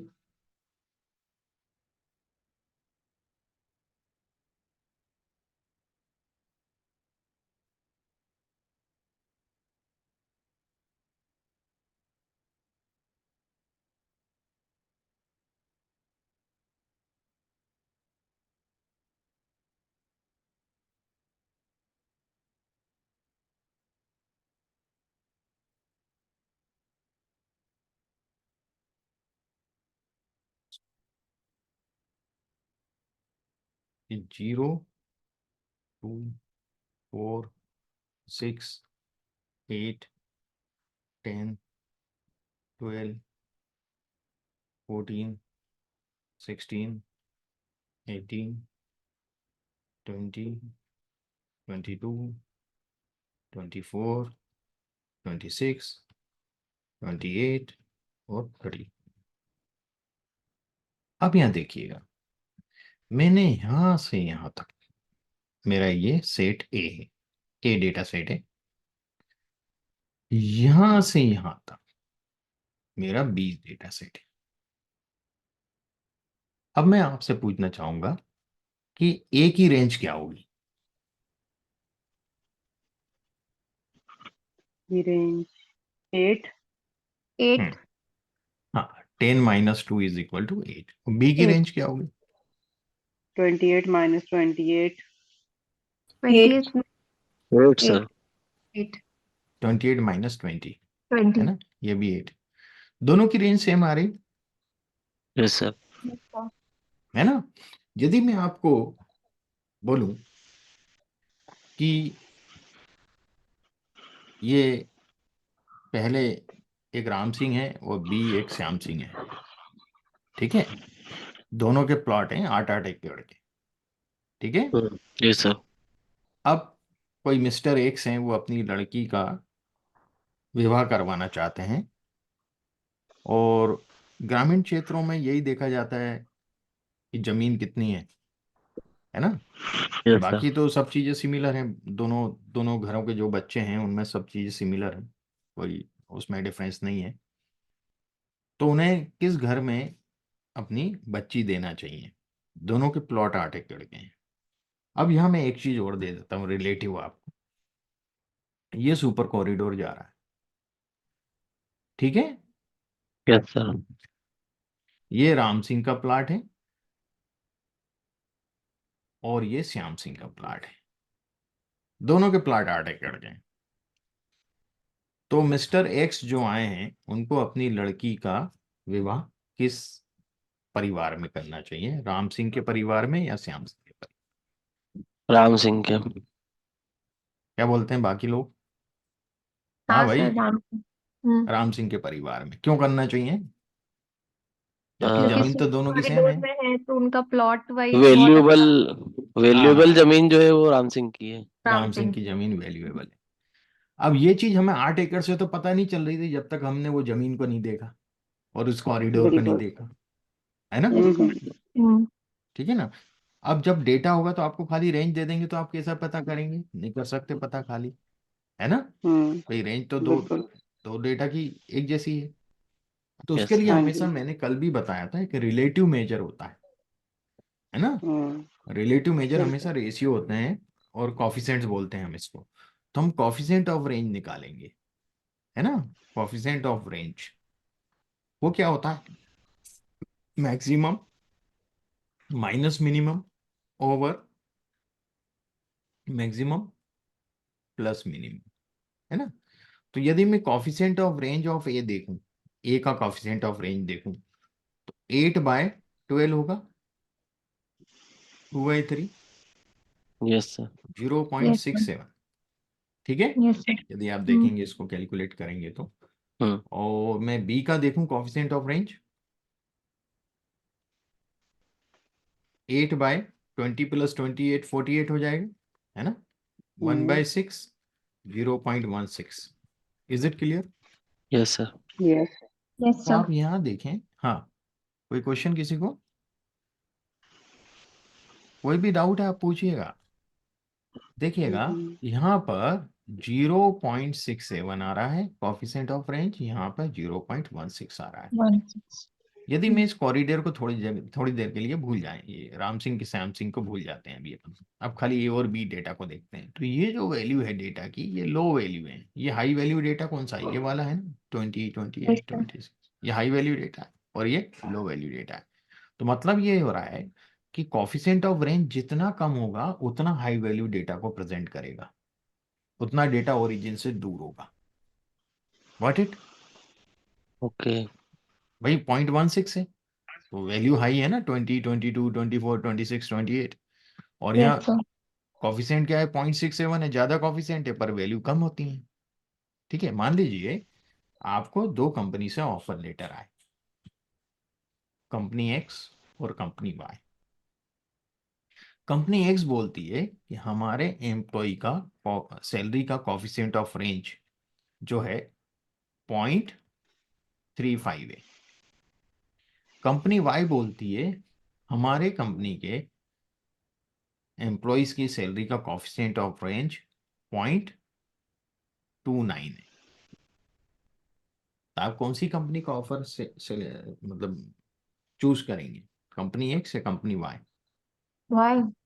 वाई क्यों करेंगे, क्योंकि कॉफिशेंट ऑफ रेंज 0.29 है, मतलब ज्यादा सैलरी मिल रही होगी लोगों को, हाई अच्छा। वैल्यू है। Got it? Yes sir. समझ सो में आ इट गया मीन ना। कि डेटा क्वालिटी भी अच्छी होगी। हाँ, इज इट लाइक? वही वही, मतलब हाई वैल्यू से है, मतलब ज्यादा बड़ी वैल्यूज हैं उस वेरिएबल में, ओके। है ना। ओके। Got it? ओके। तो यस बड़ी सर। वैल्यूज से मतलब क्या इफेक्ट पड़ता है?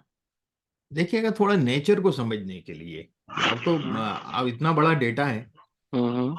और यहाँ मिलियंस ऑफ रोज होती हैं, तो हम उसको समझते हैं कि वो डेटा किस तरह का है, कौन कौन से बहुत सारे वेरिएबल मान लीजिए न्यूमरिक, तो आपको पता करना पड़ेगा कौन सा वेरिएबल लो वैल्यू डेटा है, कौन सा वेरिएबल हाई वैल्यू डेटा है ना। तो वो जी समझने के लिए हम लोग यूज करते हैं इसका, इसका ज्यादा यूज नहीं होता है, पर क्योंकि जब तक मैं ये चीज नहीं समझाऊंगा आगे की चीज समझ में नहीं आएंगी। जी जी जी। ठीक है ना। ओके। कॉफिशिएंट ऑफ रेंज और रेंज का हमारा इतना यूज होता नहीं है कहीं भी जी एनालिसिस में, आगे की चीजों का यूज होता है ना। तो पर जब तक ये नहीं समझेंगे तो हमें अगला समझ में नहीं आएगा। जी। पहला स्प्रेडनेस तो ये देखा हमने। दूसरा जो स्प्रेडनेस का मेजर है, that is inter quartile range. Inter quartile range, जिसको हम IQR बोलते हैं। इसको समझिएगा थोड़ा सा, ले लेते हैं और एक लाइन यहाँ खींच देते हैं, इस लाइन को ब्लैक कर देते हैं, है ना। और यहाँ मैं कुछ पॉइंट लिखता हूँ। ये मिनिमम वैल्यू है आपके डेटा की, ये मैक्सिमम वैल्यू है डेटा की, है ना। यहाँ कहीं मीडियन है, ओके। ये आपका थर्ड क्वार्टाइल है और ये आपका फर्स्ट क्वार्टाइल। अब देखिएगा क्या मतलब है इसका। मतलब जो मीडियन है वो डेटा को 50% डेटा इधर होगा मीडियन से बड़ा और 50% मीडियन से छोटा होगा। Got it. क्वार्टाइल भी जो है वो मीडियन फैमिली के ही मेंबर हैं, ये भी पार्टीशन करते हैं। तो इसके बीच में 25% आ जाएगा और इनके बीच में 25%। क्लियर। ऐसे यहाँ भी 25% डेटा होगा और यहाँ भी 25% डेटा होगा। Got it. Yes sir. Yes sir. तो कई बार क्या होता है कि जो Q3 के ऊपर और Q1 के नीचे डेटा बहुत ज्यादा स्केटर्ड होता है, बहुत दूर दूर होता है। जैसे आप किसी भी शहर में देखेंगे तो जो पॉपुलेशन बाहरी जो क्षेत्र होता है शहर का, वहां पर बहुत दूर दूर मकान होते हैं। Is it clear. Yes sir. Remote में जो रिमोट एरिया है शहर का, उस टाउन का, वहां दूर दूर मकान होते हैं। पर शहर के मिडिल में जितना जाते हैं उतने डेंस मकान हो जाते हैं, पास पास हो जाते हैं कि नहीं हो जाते हैं, बिल्कुल कंजस्टेड हो जाता है सब कुछ। कंजस्टेड हो जाते हैं। तो वही चीज डेटा में होती है कि डेटा का जो मिडिल पार्ट है वो ज्यादा डेंस होता है। इसलिए न्यूमरी आपने नॉर्मल डिस्ट्रीब्यूशन देखा होगा तो एकदम से बेल शेप बनता है कि बीच का पार्ट ज्यादा वो है ना। तो कई बार हम बीच के 50% डेटा हमें सही इंफॉर्मेशन दे पाता है। What it. तो हम बिल्कुल। इंटरकोटाइल रेंज निकालते हैं क्या है। तो इंटरकोटाइल रेंज होता है Q3 माइनस Q1। ठीक है। Q3 में से Q1 को घटा देते हैं तो हमें इंटरकोटाइल रेंज पता चल जाती है। इसका भी जो कॉफिशेंट है उसका भी तरीका सेम है। Coefficient of interquartile range is equal to Q3 minus Q1 over Q3 plus Q1। जैसा रेंज में था। तीसरी एक और चीज होती है, उसको बोलते हैं सेमी इंटरकोटाइल रेंज। इनका सबका यूज नहीं होना है ज्यादा, कहीं जगह बहुत स्पेसिफिक जगह यूज होता है, वो भी मैं बताऊंगा कहाँ यूज होता है इसका। इसको हम क्वार्टाइल डेविएशन भी बोलते हैं, सेमी इंटरकोटाइल रेंज को।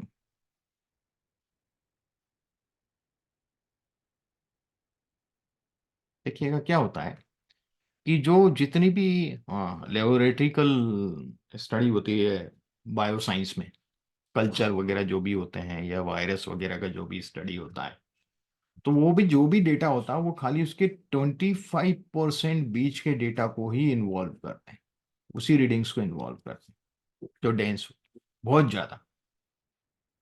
ठीक है ना। बीच का 25% लेते हैं खाली, तो वो कहलाती सेमी इंटरकोटाइल रेंज। तो इसका जो फॉर्मूला होता है वो Q3 माइनस Q1 किया ना, इसको 2 से डिवाइड कर देते हैं, वो होता है। ठीक है। तो ये खाली जेनेटिक्स वगैरह की इस तरह की स्टडी होती है, तो उसमें हम बीच का ही डेटा लेते हैं, वो रेंज पता करते हैं कि क्या है सेमी इंटरकोटाइल रेंज कितनी है। ठीक है। उससे हम लोग डिसाइड करते हैं क्या करना है। ठीक है। पर ये बहुत कम यूज होता है। तो ये सब जो चीजें हमने देखी हैं अभी तक, हमने ये देखा स्प्रेडनेस जो है, फैलाव, उसको मेजर करने के दो स्पेसिफिक पॉइंट के बीच का जो डेटा होता है वो फैलाव को बताता है। तो जैसे हमने मैक्सिमम मिनिमम, दूसरे में थर्ड क्वार्टाइल फर्स्ट क्वार्टाइल की बात करी, और फिर हमने उससे भी 50% ले लिया अगले में, तो ये सब स्प्रेडनेस की बात करी। अब हम स्केटरनेस की बात करें। स्केटरनेस में तो बड़ा मुश्किल है, क्योंकि हमें कोई पॉइंट तो डिसाइड करना पड़ेगा ना, स्पेसिफिक पॉइंट। अभी तक स्पेसिफिक पॉइंट नहीं, हम तो दो कंसेक्यूटिव पॉइंट के बीच का डिफरेंस देख रहे हैं, उससे पता चल रहा है कि स्केटरनेस कैसी है। Got it? यहाँ दिख रहा यस है सर। आपको इधर, यस सर, यस है सर। ना? यस तो सर। हमें यहाँ पर दो नहीं, कम से कम एक तो स्पेसिफिक पॉइंट चाहिए, जिससे हम हर पॉइंट का डिस्टेंस देखें कितना हो रहा है। तो वो पॉइंट क्या हो सकता है? मेजर ऑफ सेंट्रल टेंडेंसी हो सकते हैं, वो पॉइंट हो सकते हैं, yes sir. Mean mode median, उनमें से कोई चूज कर सकते हैं हम। तो हम यस क्या सर। करते हैं, मान लीजिए मैं बहुत सिंपल वे में आपको समझाता हूँ। ये हमारा डेटा है ना? थोड़ा विजुलाइज करके बता रहा हूँ आपको। ये डेटा पॉइंट्स है हमारे, ओके। और ये डेटा पॉइंट्स जो हैं वो x1, x2, x3, x4, ये हमारे सब डेटा हैं up to xn। Is it clear? n data points है, यस और सर। इसमें यहाँ पर कहीं मीन है, यहाँ पर कहीं हमारे पास मीडियन है, और यहाँ पर कहीं हमारे पास मोड है। Got it? उस डेटा का अब मैं मीन से हर डेटा पॉइंट का डिस्टेंस देखता हूँ कितना है, ठीक। तो उसके लिए मैं मीन से इस पॉइंट का डिस्टेंस देखूंगा, फिर मीन से इस पॉइंट का डिस्टेंस देखूंगा, फिर यह डेविएशन देखूंगा। ऐसे करके मैं हर पॉइंट का डिस्टेंस मीन से चेक करूंगा। Got it? Is it clear? Yes sir. तो कितने डिस्टेंस आएंगे, कितने डेविएशन आएंगे मेरे पास? एन डेटा पॉइंट से एन डेविएशन एन। आएंगे, है ना? Yes sir. अब मैं क्या करने वाला हूं कि इन डेविएशन एक्स आई माइनस एक्स बार, एक्स आई है ना, x1 फिर x2 x3 up to n, यदि इनका समेशन करता हूं तो ये हमेशा जीरो होता है। यदि मीन से हम्म। डेविएशन लेके समेशन कर रहे हैं, मीडियन से डेविएशन लेके समेशन कर रहे हैं, कोई भी सेंट्रल डेविएशन, सेंट्रल टेंडेंसी से डेविएशन लेके समेशन करेंगे तो हमेशा जीरो आएगा। तो हमें तो कुछ मिल ही नहीं रहा है। तो हम क्या करते हैं कि जो कुछ क्या होता है इसमें, कुछ वैल्यू मीन से बड़ी होती हैं और कुछ वैल्यू मीन से छोटी होती छोटी है। होती है। कुछ नेगेटिव आएगा, कुछ पॉजिटिव, दोनों मिल करके जीरो हो जाते हैं। तो हम क्या करें कि नेगेटिव को भी पॉजिटिव में कन्वर्ट कर लें, मॉड्यूलस लेके, उसकी एब्सोल्यूट वैल्यू लेके, है ना? तो ये तो हमें कुछ ना कुछ पॉजिटिव रिजल्ट देगा। जैसे कि -5 का मॉड्यूलस लेंगे तो क्या हो जाता है? 5 हो जाता है, और 5 का मॉड्यूलस भी 5 होता है ना? तो हमें सब पॉजिटिव नंबर मिल जाएंगे, यस सर। माइनस नहीं होगा तो जीरो भी नहीं आएगा। और इसी ये सब जो डेविएशन हमारे पास आए उसको हम n से डिवाइड कर दें तो मीन ऑफ डेविएशन हो गया कि नहीं हो गया? ये एवरेज डेविएशन पता चला कि नहीं? Averagely data yes sir. कितना डेविएट है? What it? यस समझ सर। में आ रहा है आपको? इससे हम यस क्या सर। पता कर रहे हैं कि वो डेटा है, कुछ पॉइंट मीन के करीब है, कुछ पॉइंट मीन से बहुत दूर है, पर हमने सब डेविएशन निकाले और उसका मीन निकाल लिया, तो हमें पता चल गया कि एवरेजली जो डेटा है वो कितना डेविएट है मीन से। What it? यही पता चल रहा है ना इससे, सेंट्रल टेंडेंसी यस से सर। वो डेटा कितना डेविएट है एवरेज, एवरेज तौर पे, है ना? कुछ पॉइंट करीब होंगे, कुछ दूर होंगे, पर एवरेज हमें पता चल जाता है। तो इसको मेजर करने के लिए हमारे पास इसको बोलते हैं हम लोग मीन एब्सोल्यूट डेविएशन। क्या बोलते हैं? Mean absolute deviation. Absolute deviation. इसका शॉर्ट फॉर्म बड़ा मजेदार है, मेड, है ना? अब ये तीन तरीके से निकलता है। एक तो अपन ने मीन से डेविएशन देखा, हम मीडियन से भी तो डेविएशन देख सकते हैं हर डेटा पॉइंट का, देख सकते हैं कि नहीं? हर डेटा पॉइंट का हम मीडियन से भी देख सकते हैं डेविएशन। तो ये ऐसा हो सकता है एक्स आई माइनस मीडियन ओवर एन, ये भी मीन एब्सोल्यूट डेविएशन होगा। सर लेकिन इसमें मीडियन कैसे निकालेंगे अपन, इतने सारे मीडियन डेटा ये में से? डेटा का अपन ने निकाल लिया, अच्छा अच्छा। ले लीजिए, और इससे अपन सब हर पॉइंट का डेविएशन देख रहे हैं। हम्म। तो ये भी मीन एब्सोल्यूट डेविएशन है, मतलब ये भी डेविएशन का मीन यस है सर। ना? बट जो सेंटर टेंडेंसी क्या है इसमें? मीडियन है। मीन की जगह क्या है? हमने मीडियन। मीडियन से डेविएशन देखा है, ठीक है। ऐसे ही तीसरा होता है, मोड से भी तो देख सकते हैं, ये मोड रखा हुआ है हमारे पास, मोड से भी डेविएशन देख सकते हैं, तो ये हो जाएगा। ये भी मीन एब्सोल्यूट डेविएशन है ना। तो यदि मैं मीन एब्सोल्यूट डेविएशन कहीं पे लिखता हूँ, मेड लिखता हूँ और उसके सामने वैल्यू लिख देता हूँ, तो आपको कैसे पता चलेगा कि मैंने मीडियन से डेविएशन देखा है या मीन से डेविएशन देखा है या मोड से डेविएशन देखा है? पता चलेगा क्या? नहीं चलेगा ना। नहीं। तो जिनेवा में हर 5 साल में एक कॉन्फ्रेंस होती है, होती तो हर साल है, पर जो सब्जेक्ट है उसका नंबर हर 5 साल में आता है। तो मैथ्स और स्टैटिस्टिक्स की जो कॉन्फ्रेंस होती है वो साथ में होती है। उसमें ये डिसाइड करते हैं कि कौन सी चीज नई खोज हुई है, कोई नया इन्वेंशन हुआ, किसको इन्वॉल्व करना है सिलेबस में, करिकुलम में, आगे यूनिवर्सल लेवल पे, वो वहां पे डिसाइड होता है। तो जब ये मीन एब्सोल्यूट डेविएशन का लोगों ने इसको डेवलप किया, इसको डेराइव किया जब मीन एब्सोल्यूट डेविएशन को, तो ये जब वहां रखा गया जेनेवा की कॉन्फ्रेंस में, तो वहाँ मैथमेटिशियन और स्टैटिस्टिशियन सब बैठते हैं। तो मैथमेटिशियन ने इसमें कुछ ऑब्जेक्शन उठाया। ये साहब, आपने जो मीन एब्सोल्यूट डेविएशन दिया है, सबसे पहली चीज तो कोई स्पेसिफिक सेंट्रल टेंडेंसी आपने डिसाइड नहीं करी। आप मीन से भी निकाल रहे हैं, मीडियन से भी निकाल रहे हैं, मोड से भी निकाल रहे हैं, है ना।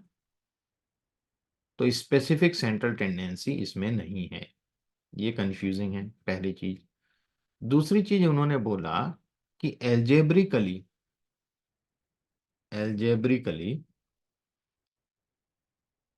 एब्सोल्यूट वैल्यू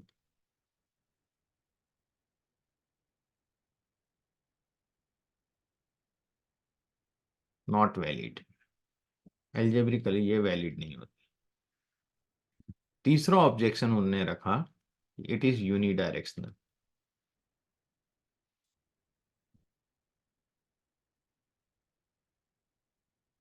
अब समझिएगा इस चीज को।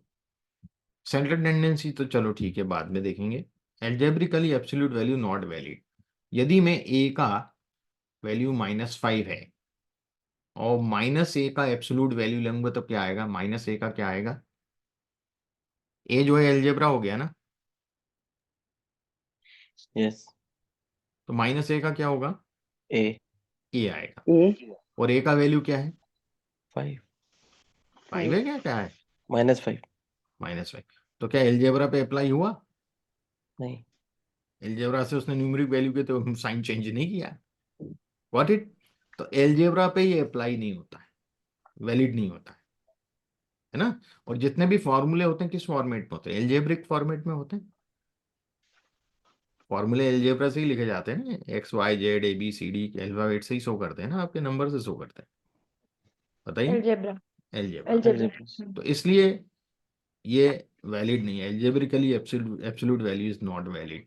तो आप इसको ना रखें, फॉर्मूले एल्जेब्रा से शो होते हैं। इट इज यूनिडायरेक्शनल, क्योंकि आप जब भी एब्सोल्यूट वैल्यू ले रहे हैं तो ये पॉजिटिव ही रिस्पॉन्स आएगा, सबका पॉजिटिव वैल्यू आएगी कि नहीं आएगी? कोई नेगेटिव वैल्यू आएगी क्या? नहीं। नहीं। तो ये तो एक ही डायरेक्शन में हुआ, जबकि डेविएशन जो होता है, पेंडुलम भी जो डेविएट होता है, दोनों डायरेक्शन में होता है कि नहीं होता है? Yes sir. यस तो सर। डेविएशन तो बाई डायरेक्शनल होना चाहिए, वन डायरेक्शनल कैसे होगा? तो ये ऑब्जेक्शन जब लगे और उन्होंने बोला कि आप कुछ स्टैंडर्ड लेके आइए, तो उन्होंने फिर बनाया स्टैंडर्ड डेविएशन। क्या क्रिएट किया? Standard standard deviation. Standard deviation. Deviation. हाँ, नाम ही रख दिया स्टैंडर्ड। फिर उन्होंने दिमाग लगाया कि क्या करें, कोई ऐसी चीज लाएं कि जिससे एब्सोल्यूट वैल्यू की जगह। तो उन्होंने पूछा, दिमाग लगाया, तो उन्हें समझ में आया किसी चीज का स्क्वायर करते हैं तो हमेशा पॉजिटिव होता है। -2 का स्क्वायर क्या होगा? 4। और और 2 का बिल्कुल। स्क्वायर भी 4, व्हाट इट। Yes sir. तो यस यदि सर। हम जो भी डेविएशन आ रहा है नेगेटिव पॉजिटिव, उसका स्क्वायर कर लें, है ना, डेविएशन का स्क्वायर कर लें, फिर उसका समेशन करें, ठीक है। फिर उसको n से डिवाइड करें, तो हमने डेविएशन के स्क्वायर का मीन ले लिया। यही हुआ ना, डेविएशन के स्क्वायर का मीन हुआ कि नहीं हुआ ये? Yes sir. अब ये तो डेविएशन के स्क्वायर के मीन, हमें तो डेविएशन का मीन चाहिए, तो उन्होंने कहा ये लो डेविएशन का मीन, स्क्वायर रूट कर लो उसका, डेविएशन का मीन हो जाएगा। Got it? Is it clear? Yes sir. जब स्क्वायर रूट लेते हो तो क्या आता है? प्लस माइनस आता है कि नहीं आता? Yes, sir. तो That's बाई fine. डायरेक्शनल हो गया ना, दोनों डायरेक्शन में, positive negative. As well got as it? negative. Yes, sir. ये हो गया स्टैंडर्ड डेविएशन। तो उन्होंने स्टैंडर्ड डेविएशन बना दिया कि साहब ये स्टैंडर्ड, और इसके लिए उन्होंने स्पेसिफिक कर दिया कि हमेशा मीन से ही लेंगे, मीडियन मोड से नहीं लिया जाता standard deviation. Mean, absolute deviation, mean, median mode तीनों से लिया जाता है, स्टैंडर्ड डेविएशन खाली मीन से लिया जाता है। तो तीनों चीजें इन्होंने क्लियर कर दी कि नहीं कर दी? यहाँ पे जो इनके डीमेरिट्स, जो इनके ऑब्जेक्शन थे कि स्पेसिफिक सेंट्रल टेंडेंसी उन्होंने रख दिया मीन, अलजेब्रिक एब्सोल्यूट वैल्यू के लिए वैलिड नहीं होता तो उन्होंने स्क्वायर कर लिया, है ना। और यूनी डायरेक्शनल की जगह बाई डायरेक्शनल के लिए स्क्वायर रूट आ गया, तो प्लस माइनस साइन दोनों आ गए। Got it? Yes sir. Yes, sir. समझ में आ गया? तो ये हो गया स्टैंडर्ड डेविएशन। अब एक वेरिएंस होता है, वेरिएंस स्क्वायर होता है स्टैंडर्ड डेविएशन का। स्टैंडर्ड डेविएशन का साइन ये स्मॉल सिग्मा होता है, स्क्वायर यानी ये स्क्वायर रूट हटा दूं तो वेरिएंस कहलाएगा। Got it? Okay, sir. है ना, वो वेरिएंस कहलाएगा। अब इसमें हम कोफिशिएंट्स की बात करें इनके, तो coefficient of SD, standard deviation का जो कोफिशिएंट है वो होगा सिग्मा, और जिससे डेविएशन लिया गया, मीन से लिया गया है ना उसमें डेविएशन, तो सिग्मा ओवर मीन, ये स्टैंडर्ड डेविएशन का कोफिशिएंट है। ठीक है। अब इसमें कुछ थोड़ी सी चीजें बच रही हैं जो आज कवर नहीं हो पाएंगी, एंड की, ये हम कल के सेशन में कवर करेंगे। ठीक है। कुछ चीजें और मुझे समझाना है कि जिससे आप नेचर बिहेवियर को समझना है, तो कैसे समझेंगे? लास्ट चीज बची है जिससे हमें उसका बिहेवियर समझ आएगा। ठीक है, जी। यो मैं आपको कल बताऊंगा। तो हाँ भाई, लवन्या, मोहित, सिरजा, Yes, sir. समझ में आया? अक्षरा, आपको हाँ समझ सर। में आया? यस सर, है? Yes sir. ओके। तो कल हम देखेंगे इसके आगे का, और ये रिकॉर्डिंग भी मैं शेयर कर दूंगा आज ही, लिंक आपको प्लेलिस्ट का दिया हुआ है। आज मैं दोबारा से वही लिंक वगैरह सब मैं आज शेयर एक बार और रीपोस्ट कर दूंगा, है ना। Okay sir. वो चीज़ें यस हो सर। जाएंगी। So thanks all thank of you you. Sir, thank you so much. Thank you thank sir. You. Thank you so much thank sir. You. Thank you. Thanks sir. Good thank night. You sir.